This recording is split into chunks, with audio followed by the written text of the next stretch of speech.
What's going on, everybody? We are back. Episode number 224 of the Club and Sub podcast. Tonight we're talking UFC Baku. I believe, could be wrong, but I believe it's the first ever UFC fight night in Azerbaijan. 12 fight card. It's okay. It's not my favorite ever, but we're here to break it down. Guys, if you like the show, drop a like, subscribe. It would help us out. And yeah, before we do anything, let's talk about last week. Big night for me. I went up 9.06 units. I had three bets. I had Jose Ochoa to win a unit and a half at minus 178. That hit more or less everything I thought sort of played out. Cardio, durability, hardware, power, all on the Ochoa side. Durden couldn't hold him down. Had 2.8 units on Edmund Shabazian at minus 140. That got home fairly easy. And then I had a 2.5 units on Kamaru Usman at an average price of plus 220. And that also got home. So, yeah, nice little clean sweep last week. It's been a good year so far. Hopefully, you can roll it into this week. Although I don't really have a ton of action this week. How'd you do, Legs? Can you hear me good? Yeah, how'd you do? Yeah, I pretty much broke even, honestly, on my two plays. So I had Howney Barcelos minus 148 to win a unit, and then I had a parlay with the under 2.5 in Bellato Craig, which ended up pushing, and then I had the under 2.5 in Edmund Petrosky, which I thought could have came home, but obviously didn't end up coming home, so I ended up breaking even. But I do owe you two shots from a pod ago, so I will do that. So you get us kicked off for this card. Yeah. So first fight of the night, we got Muhammad Usman. He's taking on Hamdi Abdel Wahab. Current price, Hamdi's minus 161. The comeback on Usman, plus 141. I have tried and failed in both of Hamdi's fights to fade him and failed miserably in both of them. Though, honestly, I thought Pogues won that fight. But that's neither here nor there. I am not going to go back to the well here, though, I don't believe. The issue is, my view on Hamdi hasn't really changed a whole lot. He's got terrible striking defense. I think his cardio is pretty suspect. I don't think he's particularly good anywhere. The thing is, Muhammad Usman, he's got a couple decent wins, but he's just so meat and potatoes. Low volume, doesn't proactively wrestle a lot, not a ton of power, pretty reliable to do nothing. And I look at this fight and I feel like, Muhammad Usman's probably a better boxer than Hamdi. He's probably can mostly keep this on the feet, but I just expect the margins on either side are going to be really, really thin here for most of this fight. And in that kind of fight, I feel Hamdi's a bit faster. I think especially while he's fresh, he hits a bit harder. And I think of the two, he's more likely to get, a takedown or two in this fight. So while I think Usman's got every tool to win the fight, I think in a fight where I think, minute to minute, it's going to be pretty tight because the volume's going to be low. I think favoring the guy that hits a bit harder, that's more likely to get grappling success going, is fine. Maybe that's a mistake, and maybe I should stick to my guns and fade Hamdi here, but I'm okay passing it. How do you feel? No, I'm okay with passing it too. I completely understand your sentiment on the fight. And what's crazy to me is why are they opening the card with this fight? To me, this is going to be an absolute snooze fest, probably. But I mean, I lean the Usman side just because I feel to your point, Hamdi's really a doer of nothing in terms of the standing. He's a stand up, and he's not a great wrestler, so it's it's probably going to play out pretty competitive. So dog or pass, but I'm fine passing. Yeah, I mean, if I were betting a side, it would be Usman, but I just don't feel. After watching Usman lose to Parkin in the manner that he did, and even though I bet Thomas Peterson watching him lose to Peterson in that fight, I just feel like you can't really trust him to go out there and put the kind of output out that he needs to win this fight. So any consistent clip anyway. So yeah, I'm good with it. No, it's probably close in volume. Yeah, exactly. Moving on, we have Tagir Ulbekov. He's taking on Azat Maxim. Current price, Ulbekov minus 405. The comeback on Maxim plus 335. What do you think here, Legs? Kind of bummed I missed it before this line really, really blew out, but I really like the Tagir side. I think the line is more than justified. I just think he's the better overall MMA fighter in terms of the striking. I think he's a better technical striker. I think maybe you lean Maxim in terms of power. In terms of the grappling, I think Tagir's a better grappler here. I think he's got better cardio too, much better wins. I mean, to me, it's Maxim's got the power edge, and that's about it to me. Yeah, I mean, I don't necessarily disagree. I've been a big Tagir stan for his time in the UFC, but And I do agree, if he gets on top, I think he'll dominate this fight. Like, Tagir is one of the better grapplers in the division, certainly one of the better counter grapplers and one of the better top games. But I don't think he's like the best wrestler ever. And on the feet, I trust his cardio a bit more, and I trust his pace a bit more. He does scare me a bit, though. Tagir does get cracked. It happens fairly frequently. Yeah. And Maxim, while he's fresh, is fast, and he does, to your point, packs a punch. He's got real power for the division. So I don't know. I mean, I'm not interested in the Maxim side. Just Tagir has been fighting, pretty strong competition, and Maxim lost a ugly fight to Charles Johnson and went to a split decision with Tyson Nam.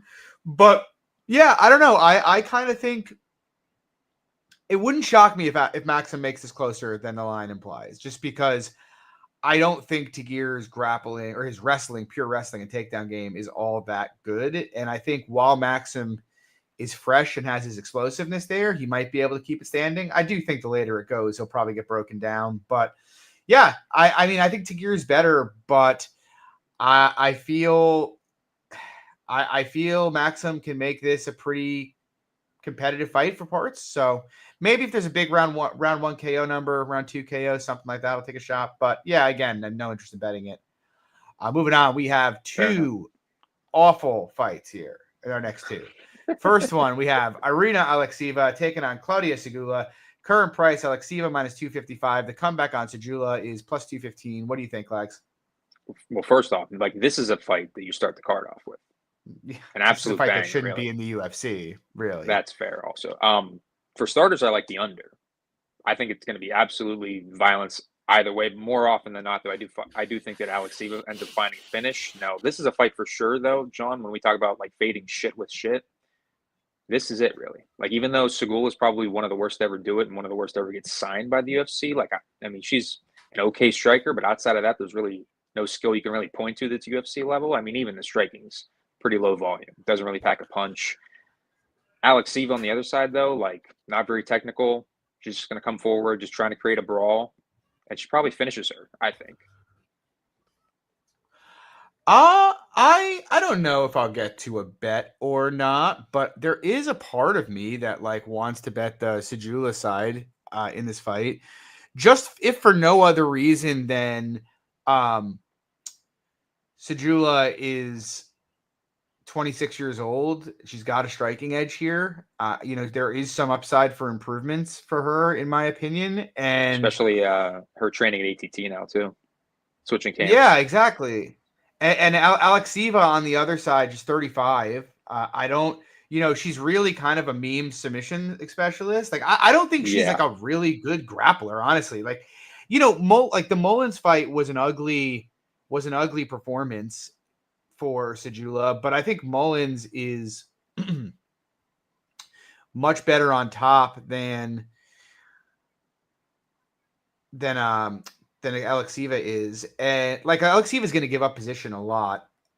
Also, I think Alekseeva's cardio is pretty terrible, as is her striking. So I kind of feel like it's the kind of fight where Sigula could make some improvements and just not get meme subbed and take over and win the fight.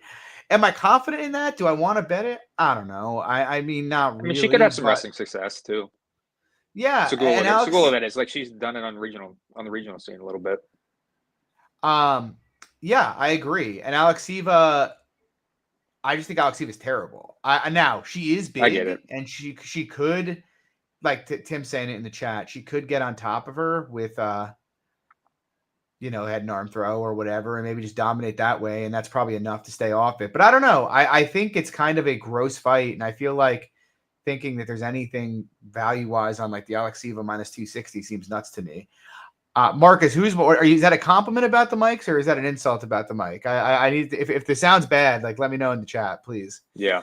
But moving on, we have another really ugly women's fight. We have Daria Allesnikova. She is fighting Melissa Mullins. What's the price here, Lex? I am trying to pull it up on my screen. I think it's minus 270. Yeah, you're right. 275. Come back on Daria plus 235. I honestly, again, I felt like I kind of wanted to fade the Mullins side in this fight, or fade the Mullins side in this fight. And I do. I mean, these women have fought before, and I do think there is some scope for Daria sprawling and brawling and just beating the shit out of Mullins in this fight.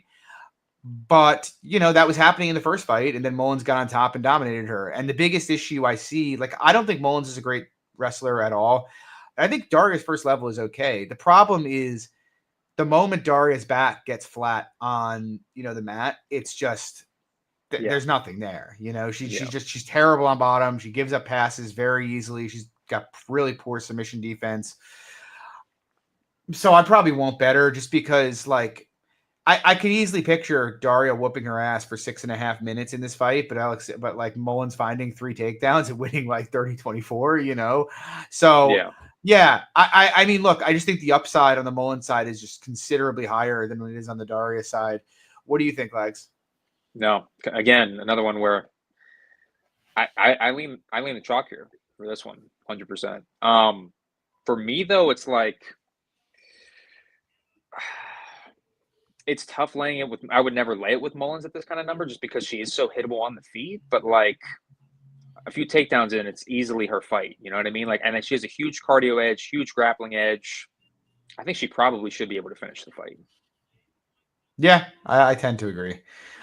Moving on, we got Jun Young Park taking on Ismail Nordivv. The current price on the Iron Turtle -185. The comeback on Nordivv +160. What are your thoughts here, Lex?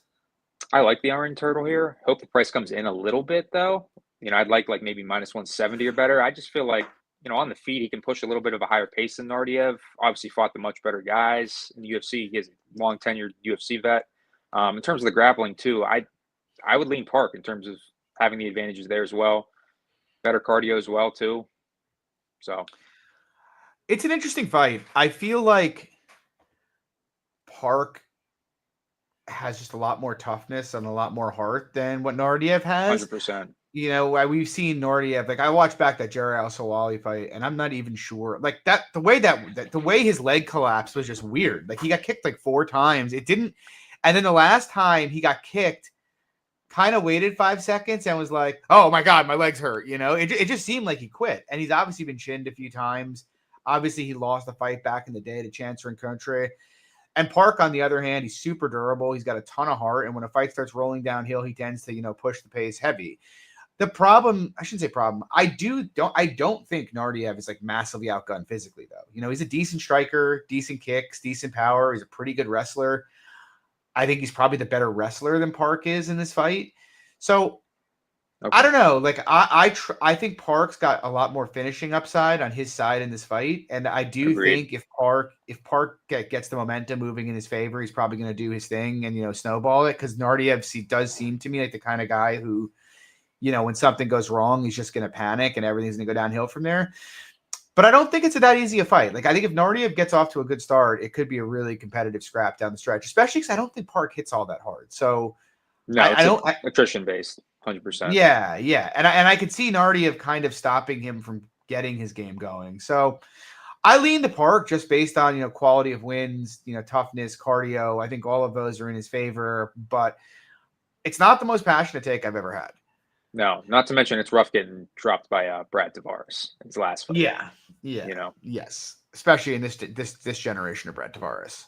Yep. Moving on, we got Oban Elliot taking on Seokyeon Ko. Wild line here. Elliot -515. The comeback on Ko +390. I don't know. I really don't think Ko is very good, which is why I'm not really all that interested in the price. But I do think the prices on Oban Elliot are starting to get silly. This is a guy who was an underdog going into Contender Series and barely squeaked a victory there.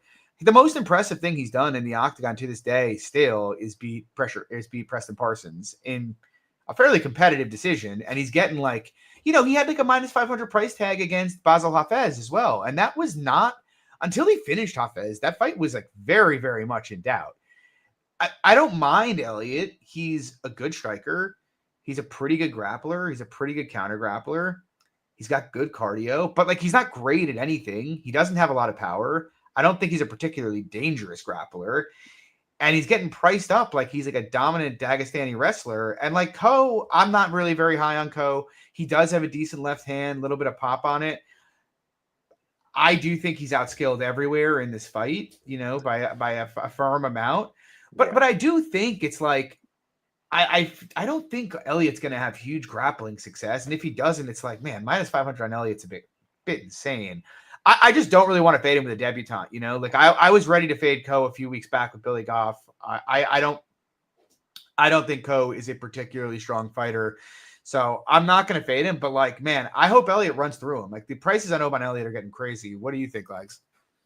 I think to your point, Ko's mostly just has power. And that's what really Elliot has to avoid, in which I think he can do that. I mean, on the feet, I think he's got the much better footwork here. I think Ko is going to be much faster. To your point, I think he's got a huge grappling edge too. So I think I'm fine with the price. I mean, I get it. Like I think it's a puncher's chance kind of a thing. Yeah, I mean, I don't feel as strong. Like I took a little bit of Menefield at post last week just because I was like, man, Menefield's got great takedown defense. He's a pretty dangerous fighter. I don't feel that way about Ko, where it's like I think Oban is a firm favorite anywhere the fight goes, and I don't think Ko is all that likely to finish him. But I do just think the market's starting to get over the skis on Oban Elliot, like for a guy who is probably not a top 30 fighter in the division, and he's starting to get priced like he's like a top 15, top 10 guy. The time is coming. It's going to come soon. I'll tell you that much. Moving on, we got Muhammadjon Naimov. He's taking on Bogdan Grod. The current price on Naimov is minus 235. Comeback on Grod is plus 200. I played Naimov this morning at minus 215. I put it to win a unit and a half. I mean, I get it. People are like, you can't lay juice on Muhammad Naimov. I think he's got this fight covered like everywhere it goes, personally. Like Grod does some okay stuff. He's an okay wrestler. He's got okay power. He does throw some sneaky high kicks, and he has landed a couple of jumping knees in his day. But from a process standpoint, the guy's a mess. He's got bad cardio. He's a terrible boxer. He's very, very easy to hit. When he's put on bottom, he looks terrible to me. And he's won his Contender Series fight and his last fight with Lucas Alexander, but frankly, he was fortunate to win both of those fights. I thought he robbed Michael Aswell on Contender Series flat out. He got outlanded 160 to 100 in that fight. I think if he doesn't cut Aswell in round 2, he probably loses the fight 30-27. Like the blood optics almost certainly gave him the fight. And then, it was a nice win against Alexander, but I felt like that. I mean, Alexander was beating him up pretty bad everywhere, even on the ground in round 1. And it seemed like when he got down on top of Alexander in round 2, Alexander just quit. Like that's basically what happened. He couldn't get up like right away, and he just quit and gave up. Or maybe he was gassed. I don't know. But it looked like a quit job to me when I was retaping it. But I don't really see, like, I go back and like Grod's got 9 KOs. And so I think there is this assumption that he's a big power hitter. But you look at this guy and where most of his KOs have come from. The vast majority of them are ground and pound against absolute jobbers regionally. He has, I think, only like 2 standing KOs in his career, and one of them was a jumping knee. So I don't actually think he's that dangerous. His shots didn't seem to impact Alexander all that much. They didn't really seem to impact Aswell all that much. And he's taken out Muhammad Naimov. And Naimov's had issues in the past with his gas tank, but I think he's done a much better job over his last 3 or 4 fights of pacing himself. He's the much faster fighter here. He's faster. He hits way, way harder. He's a much better boxer, just much cleaner. I think he's a better low kicker than Grod is. In the grappling, he's just much better. He's a much better wrestler. He's a much better top game. He's much better in the clinch. He's fought the way higher level of competition. And, while usually I'd be sussed out by Naimov's cardio, even though he is managing his tank better, Grod's got pretty bad cardio himself. Like if this is a dog fight for like 2.5 rounds, I don't think Grod's going to be taking over and putting shit on him down the stretch in this fight. So I look at it and I think Naimov's the better striker. I think he's a more dangerous striker. I think he's the much better grappler. I think he's a much more dangerous grappler. I think he's a much more tested fighter. I feel like Grod could win, but he probably needs to either meme something out or really win like a stupidly thin margins fight. Like I look at Naimov's last fight with Khan Ofli, and in my opinion, Ofli is better almost everywhere than Grod, and Naimov really didn't have really many issues at all with him. So, I think Naimov should be in the minus 300, minus 320 range here. What do you think, Legs? Yeah, I'm going to be playing Naimov as well, and pretty much to all the points that you did mention. I mean, on the feet, much better striker, and I think the power is probably commensurate, if not having a slight edge on the I don't even think side. it's commensurate. I think it's a massive edge, in my opinion, on the Naimov side. All right, fair enough. to your point, he has a huge wrestling edge. And then even in the cardio, I think that's pretty close as well. So, like, the big thing for me, like, and we were talking about this fight before the pod, was the strength of schedule. I mean, Naimov's wins and who he's fought, I mean, doesn't even compare to Bogdangrad's wins. Yeah, and I mean, the guy physically manhandled Nathaniel Wood, you know, like that is, that's pretty impressive. Whereas Grod for 6 minutes was getting manhandled by Lucas Alexander on the ground. So, and we were talking about Malarkey, even though losing that fight early, knocking him out, even this day and age, Malarkey probably is still going to be Bogdangrad. I think Malarkey would shit on Bogdangrad if he fought him today, to be honest, even with Dusty Chin and all, personally. So I maybe Bogdangrad is destined to be someone I just hemorrhage money on, but I really he just seems like a meme lord. Yeah, really. I don't even think, but like that's my issue is like you go and look at like how he was finding finishes. There are a bunch of guillotines and like ground and pounding. Absolute bums, you know. He didn't fight. His regional strength of schedule was awful, and the few guys he did fight, he wasn't finishing or hurting, you know. So it's like, you know, there's certain level. There's certain level of meme lords. You know, we have Diego Lopez, you know, but he's not. Yeah. He's not quite, you know. And then you got Bogdan. I mean, Diego Lopez is like an elite athlete with like an elite power and like elite submission grappling. Bogdangrad is like built like an orc, like a dwarf. He's like stocky. He looks ripped and he's on steroids. Yeah, but he doesn't hurt anybody. He's slow and he has no defense. So I don't know. I mean, look, it's not a lock. It's Muhammad Naimov. He could find a way to. But I think if it was like anybody else with Naimov's tape without the reputation Naimov had, they'd be priced like a pretty big favorite in this spot. Moving on, we got Nazim Sadikov. He's taking on Nicholas Mota. I'm curious to hear your thoughts here, Lag. Sadikov, big favorite, minus 440. Comeback on Mota, plus 340. What do you think?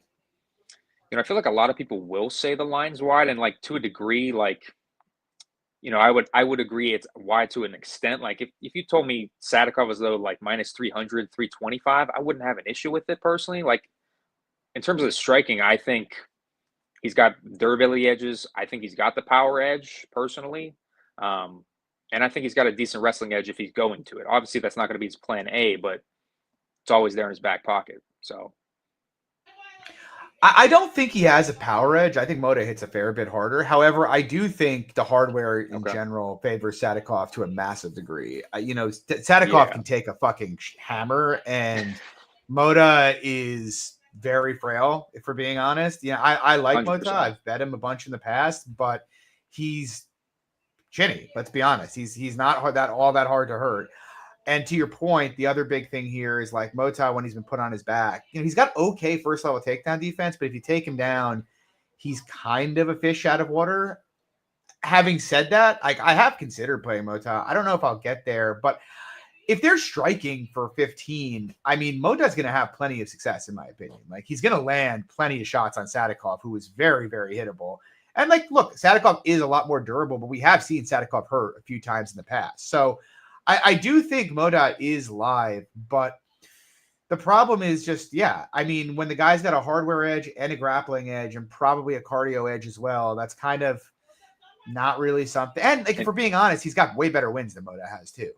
And speaking of another guy who's like a bit stuck in the mud, I kind of think Nicholas Mota is similar to Grad in that sense. I mean, Mota wants to sit. He's got better defense than Grad does, but Mota wants to sit down. Like you're not gonna if you're moving around him. Although Sadikov tends to come right at you, but like Mota just wants to sit down and plant and throw counter combinations in the pocket. Like he doesn't really have a lot of craft to his game outside of that.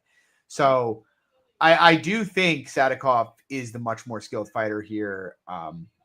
But I think we are getting a ton of Azerbaijani tax here. I mean, maybe kind of seems insane. Like I said, it does seem insane. Except it's just like, I guess when I'm thinking about it, it's like I feel like Sadikov's probably 2x more likely to finish Mota than the other way around. Yeah, and he's going to probably throw more strikes and has the grappling upside. So and probably has a cardio upside too. Yeah, like I don't know. Like I really wanted to get to a Mota bet, but like I want to bet Mota against like defenseless bums like Tom Nolan. You know, like those are the guys you want to bet Nick Mota against. Or who's the other one? The tall giant he knocked out in like his second UFC fight. You know who I'm talking about. Dude fought Andre Fiallo and then he fought Mota and got cut. Van Camp. Yeah, Cameron Van Camp. That dude was a bum. I mean, he was, but Mota was minus 140 in that fight. It was I a know, gift. crazy. It was a gift. That's good. That's good. Well, that's because he just got knocked out by Jim Miller right before that. Even and I passed on Moda at plus 185, which killed me. I almost like threw myself off my house for it, like when he fought Mahashate, because I was like talking that up all week and I didn't bet it. But like even that, like the fact that I wouldn't bet him against Mahashate, I'm now gonna like turn around. I know it's a wider line, but like, is it wide? I don't really know. I'm not like all that passionate about it, honestly. And I'm trying to avoid taking. Like, for instance, and I know that I'm going on a tangent here about the Nicholas Moda It's fight, fine. but like, I bet Usman last week because I felt like the worst case scenario was the line was right or maybe a little short, but there was a lot of room for like Usman to potentially be pick him or even a big favorite, which ended up proving out to be the case. I don't really see an argument for Moda being a favorite. I don't really see an argument for him being pick him. I feel like a Moda win is running through either him knocking out Sadikov, which I don't think is super likely, or him hurting him a few times and like janking a really grimy decision, you know? The decision seems super janky, just to cut in. Right. Whereas I see a lot of upside for Sadikov finishing him or just running through him en route to an easy decision, you know? So I don't know. I'm okay with passing it. I don't really have to get involved on Nick Moda. We'll wait till we get like plus 300 against someone who sucks again, and then we'll go from there. Yep. Moving on, we got an interesting one. I feel like this is going to be a pretty talked about fight this week. We got Miktabek Orova. He's taking on Tafik Musayev. Current price Orova minus 162 or minus 175 now. Come back on Musayev plus 150. I went into tape thinking Orova was almost definitely going to be a big bet for me pre-tape. I don't know why I thought this, but like my recollection of Musayev was that he had really bad defensive grappling. I bet Sydney Outlaw against him pretty big, and then when I was taping this back, I was like, "Why did I do that? Like, why? Like, why was that? Why did I have so much conviction in Outlaw in that fight?" The truth is, he doesn't have like a ton of like defensive grappling tape out there from Musayev. The little that's there looks pretty good. He's a very dynamic striker, hits really hard, very explosive, very good athlete. Obviously, I believe he's from Dagestan, if I'm not mistaken. And yeah, I mean, he hasn't fought a ton of. I was going to say he's from Azerbaijan. Oh, okay. But it's whatever. It's Eastern Europe, whatever. It's all the same. Yeah. Not all the same, but you know what I mean. But he hasn't fought a ton of high-level opposition, but he has fought some. You know, he won a couple fights in Bellator. He obviously knocked out Outlaw. He was fighting Alexander Shabili, who's one of the best lightweights in the world, pretty competitively before he got caught a body shot. And it was a weird stoppage. Like, it kind of hit his cup, and he said it did, and that he couldn't continue for the moment. The referee said it didn't, and he stopped the fight. It was very strange, but he was competing there, and that was impressive to me. And now he's fighting Orova, and like, I like Orova and what he brings to the table. You know, great cardio. His striking seems to be improving. A lot of grappling. He's just going to wash, rinse, and repeat. And, you know, that's his game. And I don't know how it's going to play out, truthfully, because I do think on the feet, Musayev's a lot faster and a lot more dangerous. And I do think Orova still, despite improving boxing, you know, Mateusz Rebecki, I know he's like a bowling ball and he's explosive, but he's not a very good striker. And the fact that Rebecki was kind of having his way with him on the feet in that fight, to me, seems kind of bearish for how Orova will do with a guy that's as like fast and explosive as Musayev. Having said that, there's a lot of unknowns in this fight, right? Musayev's 35 years old. He hasn't fought in almost 2 years.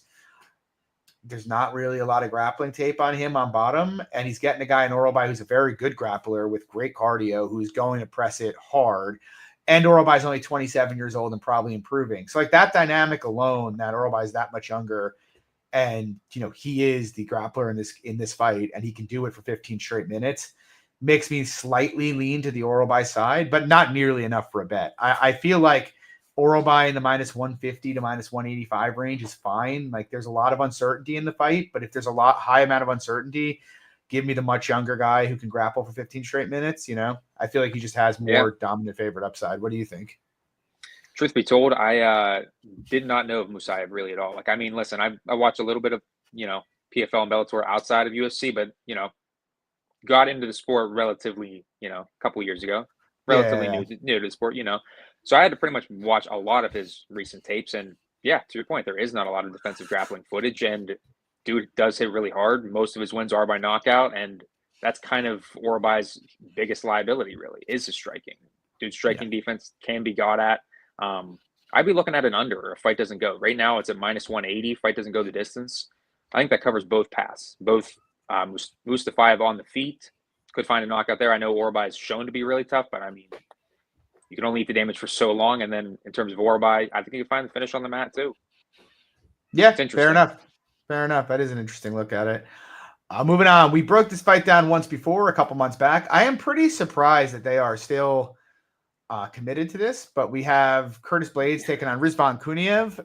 It's weird because, again, it's like Curtis Blaydes is like a top 5 guy. Like, why is he fighting fucking Kuniev? And current price on Blaydes is -270. The comeback on Kuniev is +230. Any thoughts here, Legs? Like anything passionate?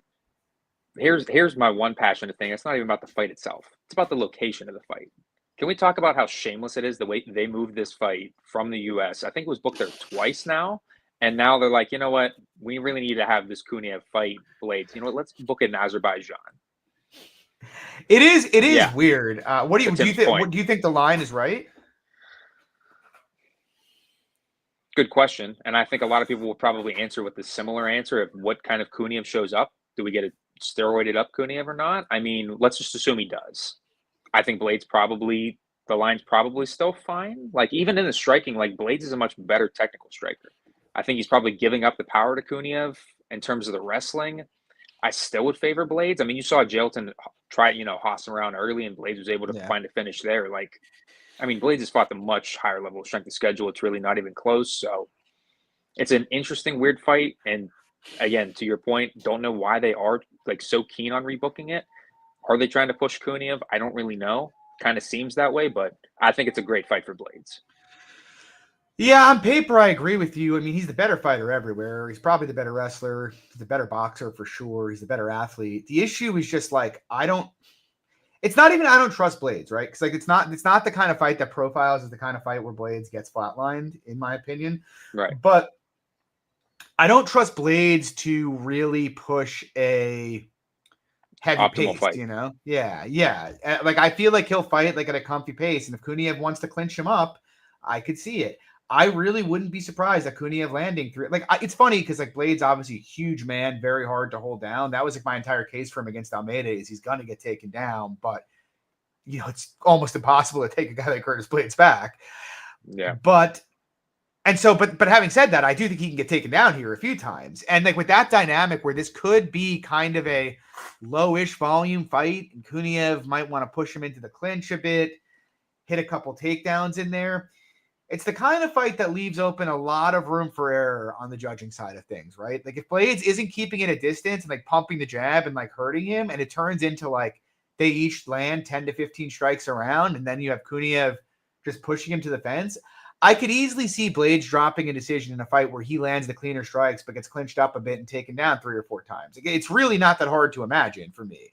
I think this is going to be a lot closer than the market does. It's my guess anyway. I shouldn't say think. It's my guess. But right.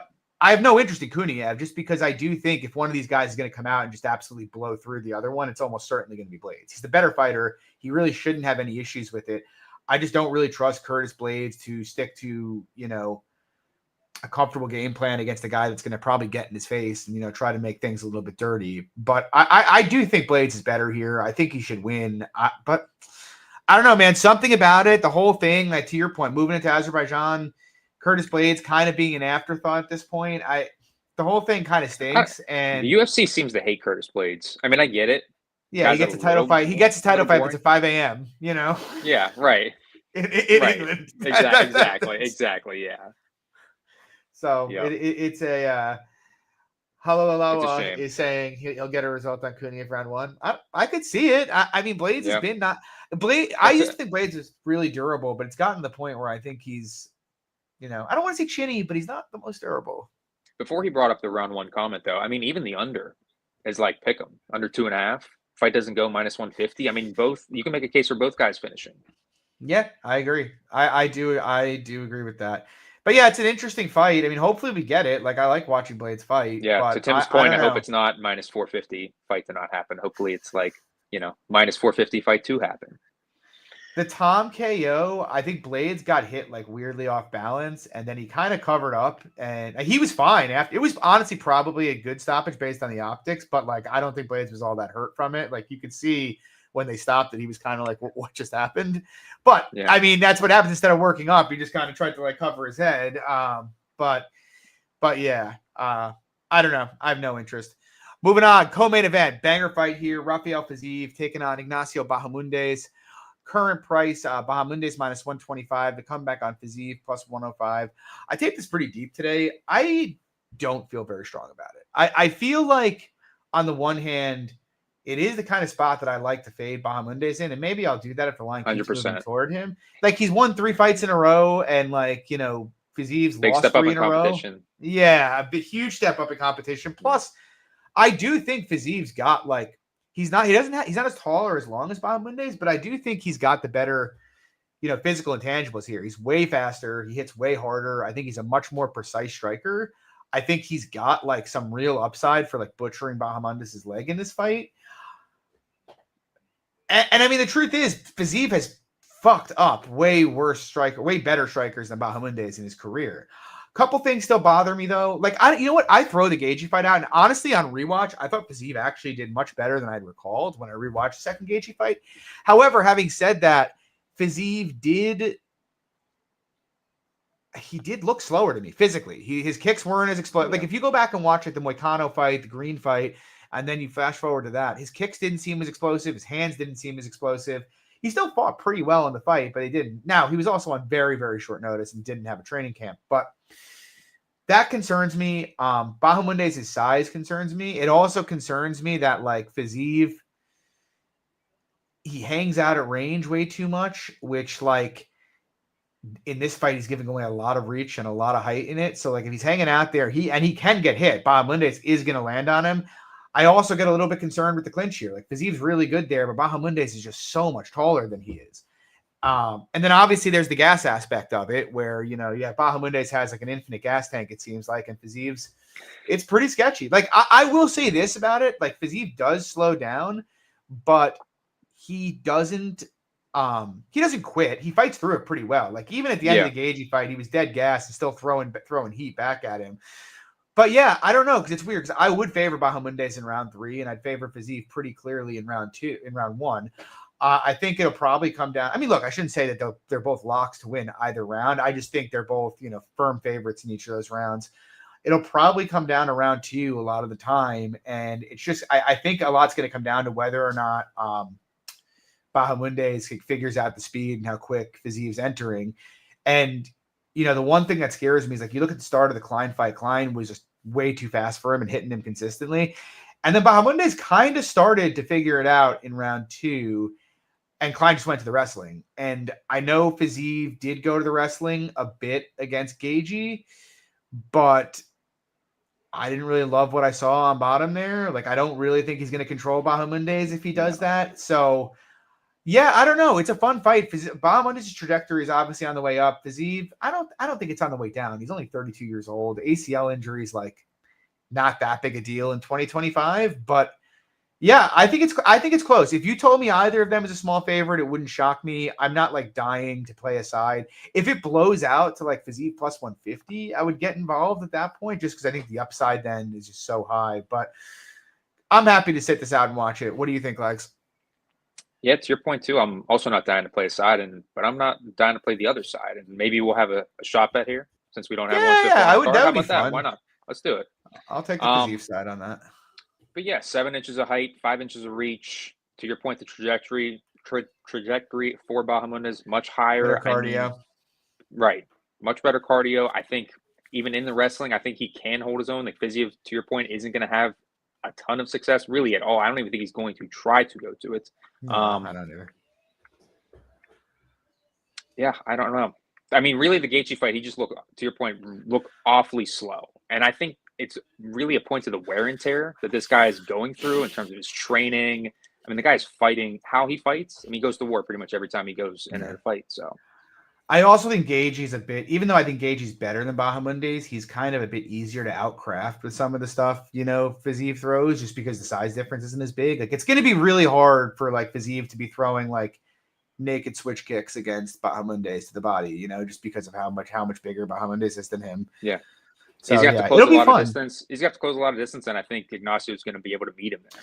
So that's the other thing that kind of scares me, because I do think he can close the distance, but I also think the kind of energy explosions it's going to take for him to get inside is the kind of thing that could tax him quicker than usual in this kind of a fight.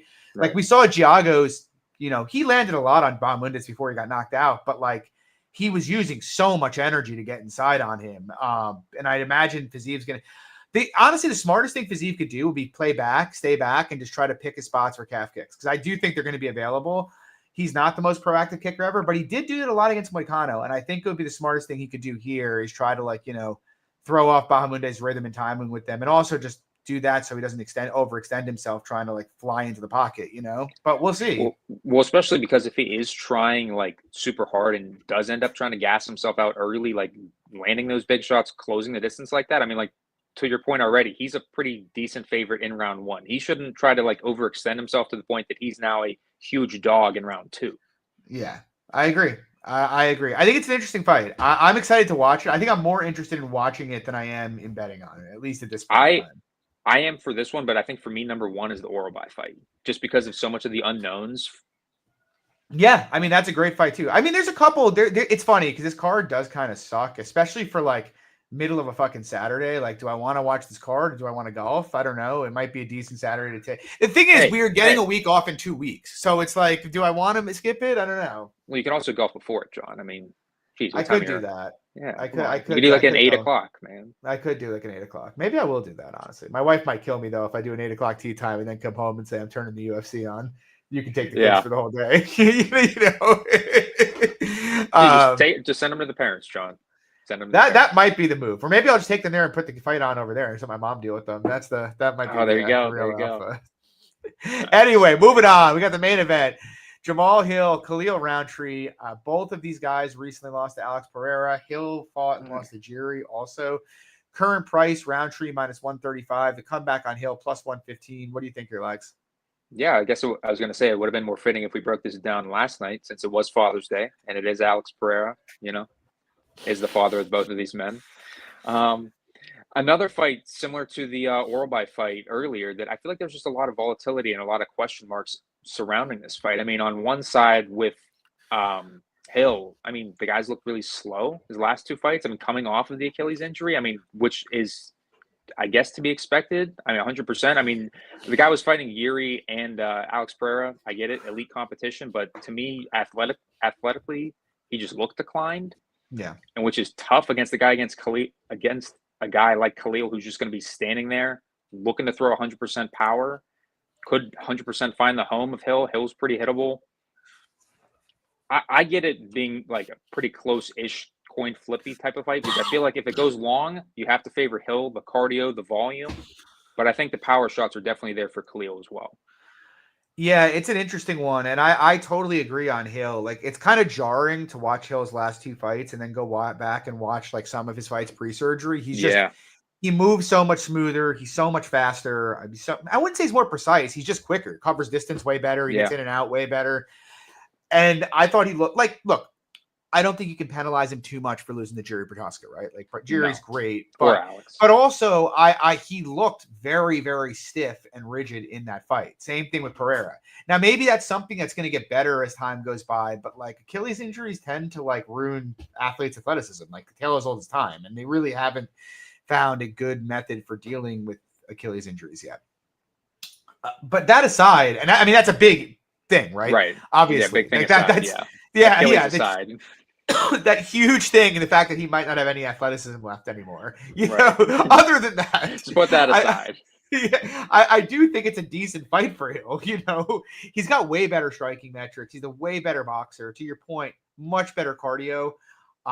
Historically, a lot more durable, although that might be going too. He got hurt. Maybe just a little bit. It's tough. He got knocked it's another out one by where Alex it's Jiri and Alex. Yeah. It's how much do you want to penalize him for that? Right. But Hill's always been hittable, though. Let's be honest. He's always been hittable his whole career. But it is on paper one of the better matchups for him than are in the top 10 of the division. And conversely, for Roundtree, Khalil Roundtree, I know he won a couple rounds off Alex, but Rountree's not really that good, man. Like that, he's really not. The guy's had a bunch of really bad performances. Got run through by Yon Kudalaba, gassed out inside of a round against Marcin Prokhnio, lost the decision. He's had a ton of even the Anthony Smith fight before he knocked him out was like kind of like a touch and go fight with a pretty washed Anthony Smith. This whole run has been awful. Yeah. It's been a lot of softballs, really. And I mean, the Dustin Jacoby fight. Yeah. I love Jacoby, and I bet Khalil against Jacoby, but like he did not deserve that decision objectively. And like Jacoby is fairly chinny, and he did hurt him. So I don't really or he didn't hurt him, I should say. I don't love Khalil at all. I don't love his cardio. What I will say is though, like again, like the whole speed thing early in this fight is a big deal because Khalil's very, very fast. He covers distance well and he hits really hard. The other big thing to me is the potential for calf kicks. We haven't seen Roundtree face many southpaws, but I'm sure some people remember him fighting Eric Anders and just basically kicking his leg to Mars in that fight. I think that could be a thing early in this fight where he really damages Hill's leg pretty badly. I think that's some of his highest upside. So yeah, I mean, because it kind of scares me because Hill's the better fighter, but he's athletically declined. He's fighting a pretty good athlete who's really, really dangerous early in fights. But having said that, it's like if Hill clears the first like 7.5, 10 minutes, even declined Hill is probably going to take over and like pump Roundtree down the stretch here. And honestly, even early in this fight, I'm not really sure Roundtree has a huge edge on minutes. I just think he's got a ton of moment upside via the kicks and, just taking advantage of his speed and power early in the fight. So like, yeah, I mean, Hill's got to be the side. I don't know if I want to bet him. Like, I don't feel great about it, honestly. I don't feel great about being invested in Jamal Hill at this point. Well, I feel like just to your point about betting Hill now, I would just almost wait live because I feel like, just see how the speed plays out early because I feel like if Khalil is having success early, it's tough for me to see Hill like taking over late, like to a huge extent. The only thing I'll say about that to the contrary is just like Khalil Roundtree is or like what the wait for live. I'm trying to not do it as much anymore. And like, thank God I didn't do it with Usman last week because I had a few people be like, wait and see what Usman's like. Usman's minus 500 after a round, Yeah. Like you see that all the time. And it's like, but having said that, this is the kind of fight where it's like, I'm not going to be upset if I don't bet Jamal Hill and he wins. It's just not going to really upset me all that much. Like if Hill's not having success early, it's tough for me to like, with him winning the last 3 seems tough. Well, Rountree's cardio is dog shit though, man. Like, it really is. But he's going to have to go through a lot of adversity to get I think the uncertainty meter in this fight is off the charts, because like I really do not think I'm almost positive Hill's never going to be what he was. The question is he enough to like, cruise through Roundtree? And I'm not really sure. And I don't really want to bet him and him look like a sitting duck for like 8 minutes while Roundtree like kicks his legs to bits and then knocks him out, I don't think that'll happen. He did fight Jiri pretty tough, to be honest. I know Marcus in the chat is on him and like he makes some pretty good points about it. I think there are a lot of reasons to bet Hill. I just think there's this obvious albatross hanging over the entire fight that is the fact that this guy is just not the athlete that he once was, and if he comes out here and just looks like he's a class below Roundtree, I'm not going to be shocked. So yeah, I mean, the athleticism and the Achilles is very apparent to everyone. It's just like, it is such a massive thing that it's like, you really need to be wary of it, I was hoping to get to like plus 150, 160, but it doesn't seem like that's going to happen. Money's coming in on Hill. Yeah. I mean, at that point, it's like the uncertainty around the Achilles and his just general athleticism is not really all that bothersome. But we'll see. It's not there yet. So those are my thoughts. I only have one bet right now. It's Naimov. I don't really like. I've looked at most of the card. I don't really have a whole lot of money line, interest in this card. A lot more at the pay-per-view, but yeah, guys, that'll do it.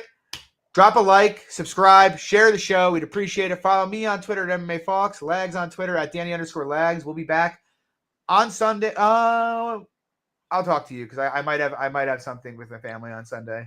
I swear, guys, we are going to get back to a regular Sunday routine here. Yes. But we'll be back either Sunday or Monday next week to talk UFC Vegas 317, recap UFC Baku. Take it easy, everybody. Good night. God bless. God bless America. Peace.